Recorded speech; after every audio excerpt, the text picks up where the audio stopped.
Shalom sahabat Gebada, apa kabar hari ini? Senang sekali bertemu dengan saudara-saudari semua dalam gerakan baca dengar Alkitab atau Gebada sampai saat ini.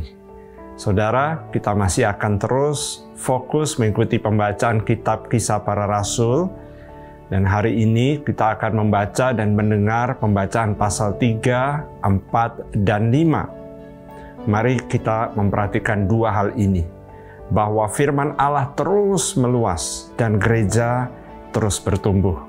Pasal 3 mencatat kisah Petrus dan Yohanes yang menyembuhkan orang lumpuh di depan gerbang indah ketika mereka hendak masuk ke bait Allah.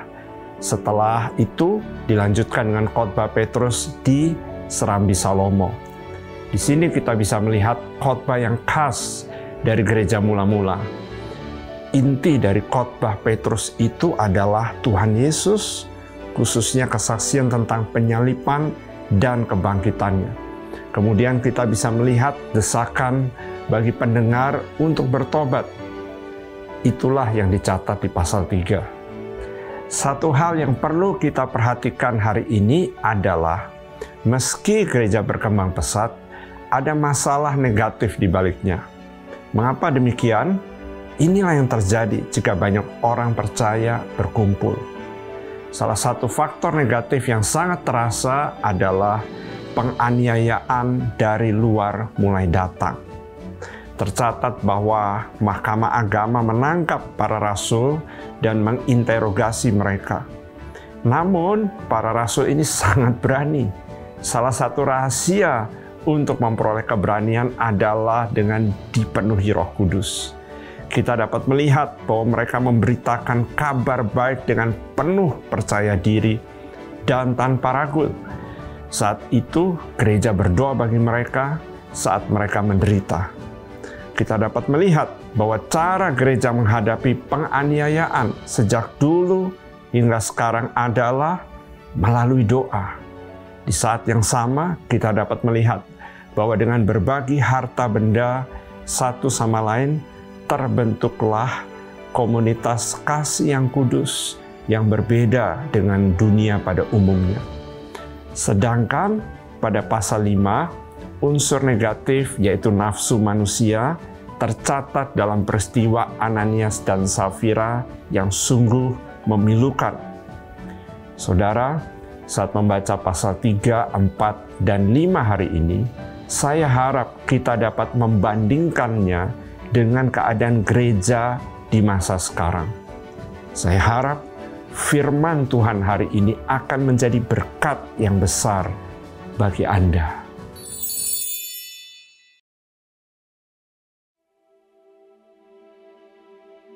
Pada suatu hari menjelang waktu sembayang, yaitu pukul 3 petang, naiklah Petrus dan Yohanes ke bait Allah. Di situ ada seorang laki-laki yang lumpuh sejak lahirnya sehingga ia harus diusung. Tiap-tiap hari orang itu diletakkan dekat pintu gerbang bait Allah yang bernama Gerbang Indah untuk meminta sedekah kepada orang yang masuk ke dalam bait Allah. Ketika orang itu melihat bahwa Petrus dan Yohanes hendak masuk ke bait Allah, ia meminta sedekah. Mereka menatap dia dan Petrus berkata, "Lihatlah kepada kami." Lalu orang itu menatap mereka dengan harapan akan mendapat sesuatu dari mereka. Tetapi Petrus berkata, "Emas dan perak tidak ada padaku, tetapi apa yang kupunyai, kuberikan kepadamu. Demi nama Yesus Kristus, orang Nazaret itu, berjalanlah." Lalu ia memegang tangan kanan orang itu dan membantu dia berdiri. Seketika itu juga kuatlah kaki dan mata kaki orang itu. Ia melonjak berdiri lalu berjalan kian kemari dan mengikuti mereka ke dalam bait Allah. Berjalan dan melompat-lompat serta memuji Allah. Seluruh rakyat itu melihat dia berjalan sambil memuji Allah. Lalu mereka mengenal dia sebagai orang yang biasanya duduk meminta sedekah di gerbang indah Bait Allah. Sehingga mereka takjub dan tercengang tentang apa yang telah terjadi padanya. Karena orang itu tetap mengikuti Petrus dan Yohanes, maka seluruh orang banyak yang sangat keheranan itu datang mengerumuni mereka di serambi yang disebut Serambi Salomo. Petrus melihat orang banyak itu lalu berkata, "Hai orang Israel, mengapa kamu heran tentang kejadian itu? Dan mengapa kamu menatap kami seolah-olah kami membuat orang ini berjalan karena kuasa atau kesalehan kami sendiri? Allah Abraham, Ishak dan Yakub, Allah nenek moyang kita telah memuliakan hambanya, yaitu Yesus yang kamu serahkan dan tolak di depan Pilatus. Walaupun Pilatus berpendapat bahwa ia harus dilepaskan, tetapi kamu telah menolak yang kudus dan benar, serta menghendaki seorang pembunuh sebagai hadiahmu. Demikianlah ia, pemimpin kepada hidup, telah kamu bunuh. Tetapi Allah telah membangkitkan dia dari antara orang mati. Dan tentang hal itu, kami adalah saksi. Dan karena kepercayaan dalam nama Yesus, maka nama itu telah menguatkan orang yang kamu lihat dan kamu kenal ini. Dan kepercayaan itu telah memberi kesembuhan kepada orang ini di depan kamu semua. Hai saudara-saudara, aku tahu bahwa kamu telah berbuat demikian karena ketidaktahuan, sama seperti semua pemimpin kamu. Tetapi dengan jalan demikian, Allah telah menggenapi apa yang telah difirmankannya dahulu dengan perantaraan nabi-nabinya, yaitu bahwa Mesias yang diutusnya harus menderita. Karena itu, sadarlah dan bertobatlah supaya dosamu dihapuskan, agar Tuhan mendatangkan waktu kelegaan dan mengutus Yesus yang dari semula diuntukkan bagimu sebagai Kristus. Kristus itu harus tinggal di sorga sampai waktu pemulihan segala sesuatu, seperti yang difirmankan Allah dengan perantaraan nabi-nabinya yang kudus di zaman dahulu. Bukankah telah dikatakan Musa, Tuhan Allah akan membangkitkan bagimu seorang nabi dari antara saudara-saudaramu, sama seperti aku. Dengarkanlah dia dalam segala sesuatu yang akan dikatakannya kepadamu. Dan akan terjadi bahwa semua orang yang tidak mendengarkan nabi itu akan dibasmi dari umat kita. Dan semua nabi yang pernah berbicara, mulai dari Samuel dan sesudah dia, telah bernubuat tentang zaman ini. Kamulah yang mewarisi nubuat-nubuat itu dan mendapat bagian dalam perjanjian yang telah diadakan Allah dengan nenek moyang kita, ketika ia berfirman kepada Abraham, oleh keturunanmu semua bangsa di muka bumi akan diberkati. Dan bagi kamulah pertama-tama Allah membangkitkan hambanya dan mengutusnya kepada kamu, supaya ia memberkati kamu dengan memimpin kamu masing-masing kembali dari segala kejahatan.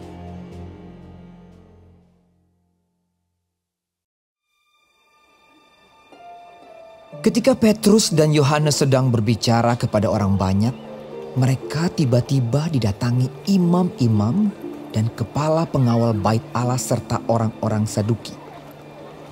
Orang-orang itu sangat marah karena mereka mengajar orang banyak dan memberitakan bahwa dalam Yesus ada kebangkitan dari antara orang mati. Mereka ditangkap dan diserahkan ke dalam tahanan sampai keesokan harinya karena hari telah malam. Tetapi di antara orang yang mendengar ajaran itu banyak yang menjadi percaya, sehingga jumlah mereka menjadi kira-kira 5.000 orang laki-laki. Pada keesokan harinya, pemimpin-pemimpin Yahudi serta tua-tua dan ahli-ahli Taurat mengadakan sidang di Yerusalem dengan imam besar Hanas dan Kayafas, Yohanes dan Alexander, dan semua orang lain yang termasuk keturunan imam besar. Lalu Petrus dan Yohanes dihadapkan kepada sidang itu dan mulai diperiksa dengan pertanyaan ini. Dengan kuasa manakah atau dalam nama siapakah kamu bertindak demikian itu? Maka jawab Petrus penuh dengan Roh Kudus. Hai pemimpin-pemimpin umat dan tua-tua, jika kami sekarang harus diperiksa karena suatu kebajikan kepada seorang sakit dan harus menerangkan dengan kuasa manakah orang itu disembuhkan, maka ketahuilah oleh kamu sekalian dan oleh seluruh umat Israel bahwa dalam nama Yesus Kristus, orang Nazaret yang telah kamu salibkan, tetapi yang telah dibangkitkan Allah dari antara orang mati, bahwa oleh karena Yesus itulah orang ini berdiri dengan sehat sekarang di depan kamu. Yesus adalah batu yang dibuang oleh tukang-tukang bangunan, yaitu kamu sendiri. Namun ia telah menjadi batu penjuru. Dan keselamatan tidak ada di dalam siapapun juga selain di dalam Dia. Sebab di bawah kolong langit ini tidak ada nama lain yang diberikan kepada manusia yang olehnya kita dapat diselamatkan. Ketika sidang itu melihat keberanian Petrus dan Yohanes dan mengetahui bahwa keduanya orang biasa yang tidak terpelajar, heranlah mereka. Dan mereka mengenal keduanya sebagai pengikut Yesus. Tetapi karena mereka melihat orang yang disembuhkan itu berdiri di samping kedua rasul itu, mereka tidak dapat mengatakan apa-apa untuk membantahnya. Dan setelah mereka menyuruh rasul-rasul itu meninggalkan ruang sidang, berundinglah mereka dan berkata, tindakan apakah yang harus kita ambil terhadap orang-orang ini? Sebab telah nyata kepada semua penduduk Yerusalem bahwa mereka telah mengadakan suatu mukjizat yang menyolok dan kita tidak dapat menyangkalnya. Tetapi supaya hal itu jangan makin luas tersiar di antara orang banyak, baiklah kita mengancam dan melarang mereka supaya mereka jangan berbicara lagi dengan siapapun dalam nama itu. Dan setelah keduanya disuruh masuk, mereka diperintahkan supaya sama sekali jangan berbicara atau mengajar lagi dalam nama Yesus. Tetapi Petrus dan Yohanes menjawab mereka, Silakan kamu putuskan sendiri, manakah yang benar di hadapan Allah? Taat kepada kamu atau taat kepada Allah? Sebab tidak mungkin bagi kami untuk tidak berkata-kata tentang apa yang telah kami lihat dan yang telah kami dengar. Mereka semakin keras mengancam rasul-rasul itu, tetapi akhirnya melepaskan mereka juga, sebab sidang tidak melihat jalan untuk menghukum mereka karena takut akan orang banyak yang memuliakan nama Allah berhubung dengan apa yang telah terjadi. Sebab orang yang disembuhkan oleh mujizat itu sudah lebih dari 40 tahun umurnya. Sesudah dilepaskan, pergilah Petrus dan Yohanes kepada teman-teman mereka. Lalu mereka menceritakan segala sesuatu yang dikatakan imam-imam kepala dan tua-tua kepada mereka. Ketika teman-teman mereka mendengar hal itu, berserulah mereka bersama-sama kepada Allah. Katanya, Ya Tuhan, Engkaulah yang menjadikan langit dan bumi, laut dan segala isinya. Dan oleh Roh Kudus, dengan perantaran hamba-Mu Daud Bapa kami, Engkau telah berfirman, mengapa rusuh bangsa-bangsa Mengapa suku-suku bangsa mereka-reka perkara yang sia-sia? Raja-raja dunia bersiap-siap dan para pembesar berkumpul untuk melawan Tuhan dan yang diurapinya.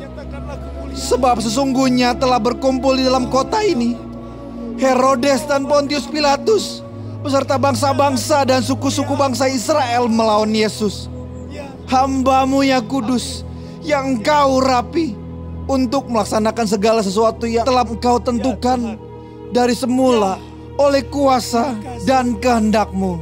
Dan sekarang ya Tuhan, lihatlah bagaimana mereka mengancam kami. Dan berikanlah kepada hamba-hamba-Mu keberanian untuk memberitakan firman-Mu.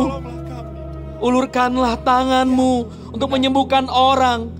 Dan adakanlah tanda-tanda dan mujizat-mujizat oleh nama Yesus, hamba-Mu yang kudus. Dan ketika mereka sedang berdoa, goyanglah tempat mereka berkumpul itu, dan mereka semua penuh dengan Roh Kudus. Lalu mereka memberitakan firman Allah dengan berani. Adapun kumpulan orang yang telah percaya itu, mereka sehati dan sejiwa, dan tidak seorang pun yang berkata bahwa sesuatu dari kepunyaannya adalah miliknya sendiri, tetapi segala sesuatu adalah kepunyaan mereka bersama. Dan dengan kuasa yang besar, rasul-rasul memberi kesaksian tentang kebangkitan Tuhan Yesus, dan mereka semua hidup dalam kasih karunia yang melimpah-limpah. Sebab tidak ada seorang pun yang berkekurangan di antara mereka, karena semua orang yang mempunyai tanah atau rumah menjual kepunyaannya itu, dan hasil penjualan itu mereka bawa dan mereka letakkan di depan kaki rasul-rasul, lalu dibagi-bagikan kepada setiap orang sesuai dengan keperluannya. Demikian pula dengan Yusuf, yang oleh rasul-rasul disebut Barnabas, artinya anak penghiburan, seorang Lewi dari Siprus. Ia menjual ladang miliknya, lalu membawa uangnya itu dan meletakkannya di depan kaki rasul-rasul.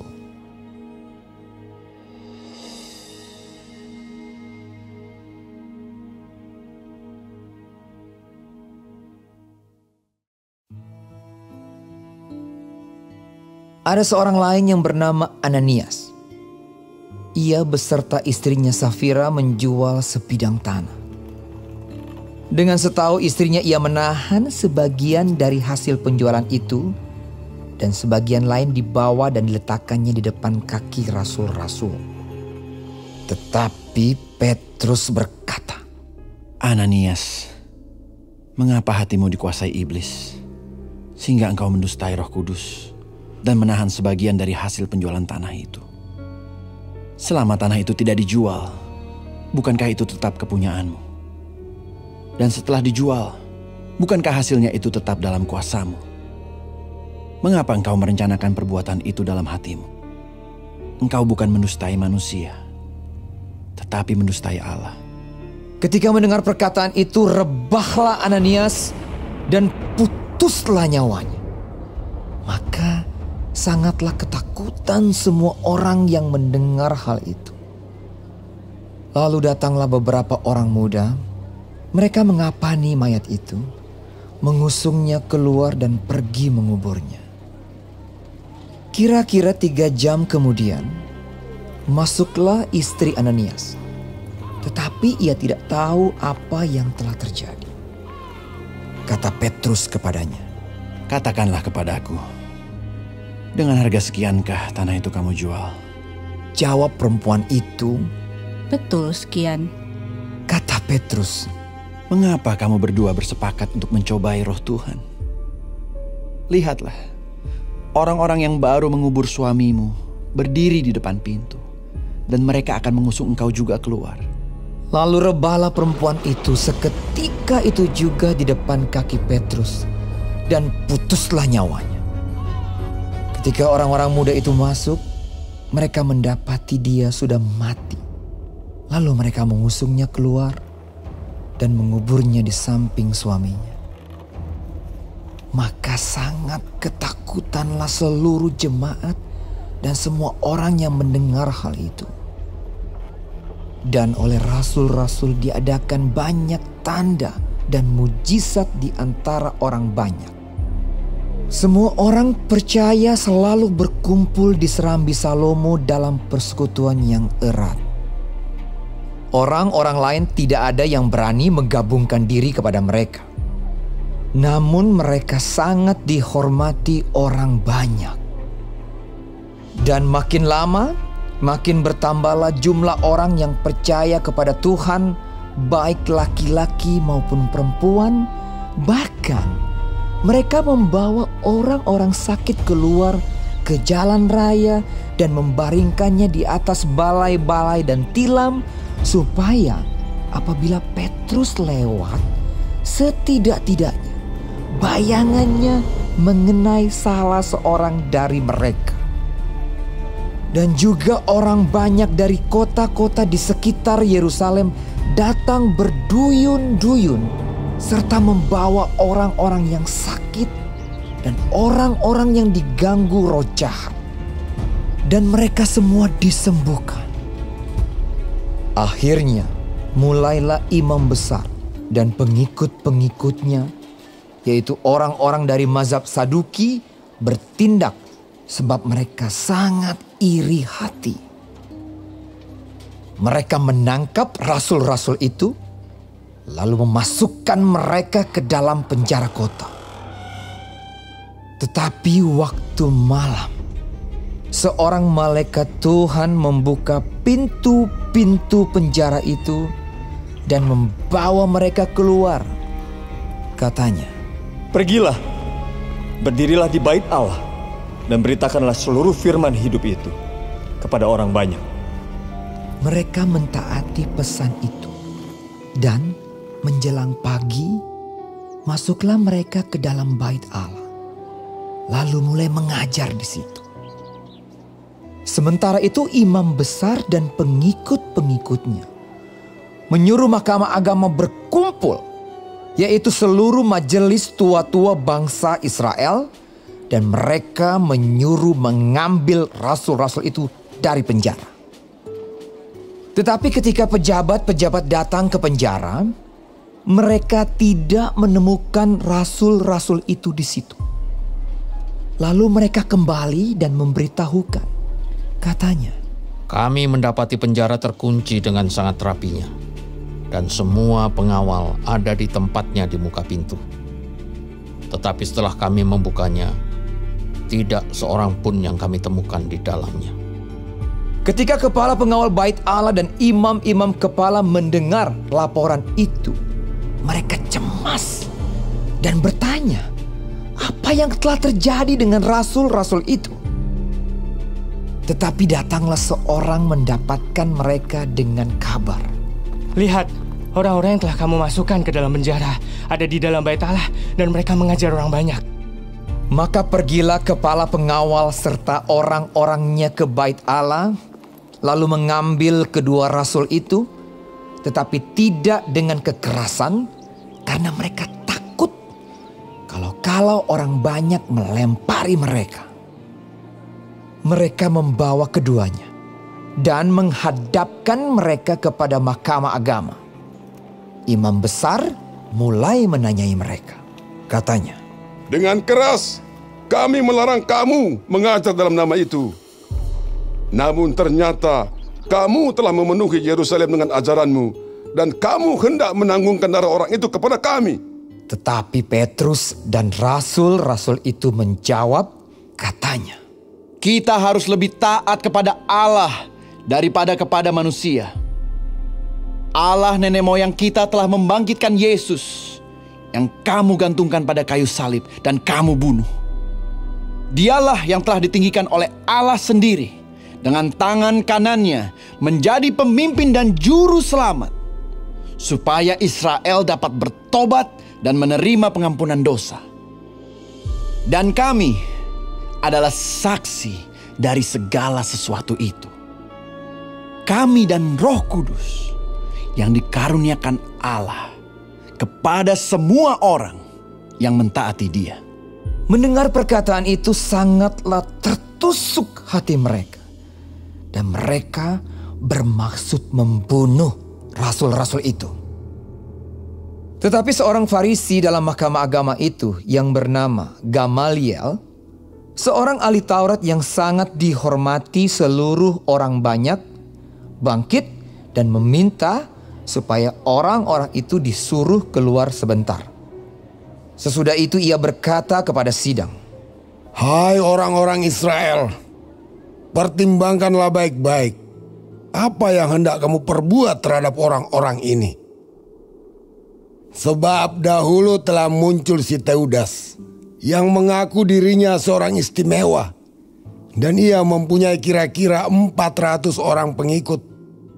Tetapi ia dibunuh, dan cerai-berailah seluruh pengikutnya dan lenyap. Sesudah dia, pada waktu pendaftaran penduduk, muncullah si Yudas, seorang Galilea. Ia menyeret banyak orang dalam pemberontakannya. Tetapi ia juga tewas dan cerai-berailah seluruh pengikutnya. Karena itu aku berkata kepadamu, janganlah bertindak terhadap orang-orang ini. Biarkanlah mereka.